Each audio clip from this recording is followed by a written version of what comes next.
May history naman pala na babaero. Okay, let's talk about history. Once in my life, I cheated. Yes. I remember back when I was with a relationship with a femme, babae. And then I had this realization na ayoko na pala. Gusto ko na pala ng lalaki. Gusto ko na pala magkapamilya. Parang nandun ako sa identity crisis. So, sa mga LGBT dyan, alam niyo yan, identity crisis is the term. So, I once had that phase, and then I cheated. And then she finally found out, and eventually we broke up. And yun, nagkaroon ako ng karelasyon na, guess what? Lalaki na, diba? Kasi yun man goal ko diba? Magkaroon na ako ng, alam mo yun, normal na buhay. Kasi pag nagkaka-identity crisis tayo, gusto natin magkaroon ng parang, alam mo yun, maging belong. And, am I a cheater? I was a cheater. I was once a cheater. And if you're gonna be asking me right now kung mag-cheat pa ako kay Hergie, I don't think so. Nakakatamad na yun.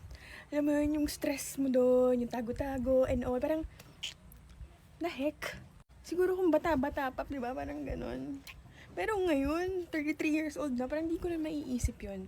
So what I'm pointing out here is that hindi ibig sabihin na babaero ang isang lalaki, babae, or cheater yon yung tao na yun, is wala na siyang chance magbago.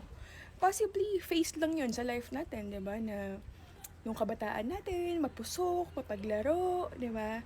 So, you cannot judge someone just because of their history, di ba? So, I wouldn't say naman na walang mga taong gano'n na parang since babaero na forever, ganyan. Ang masaklap pa nga, ang dami kong kakilala. Ang dami kong kakilala. Matitino sila nung kabataan nila. Nung kumbaga yung singlehood nila, ang tino, ang bait, di mabasagang pinggan. Alam mo yung parang hindi magloloko. Tapos nung nag-asawa na, doon na nakabuntis na ng iba, nung nag-abroad. Yung parang di mo maiisip na, what? Itong tao na to, parang hindi ko maiisip na magloloko. Tapos nagloko, diba? So parang, hello? Kailangan maging rational lang tayo. So kung may mga chicks man si Hergie siguro, mga isda niya. Ayan, no? Ayun siya, guys. Ayan, diba? Diyan, marami siyang bit-bit na mga fish.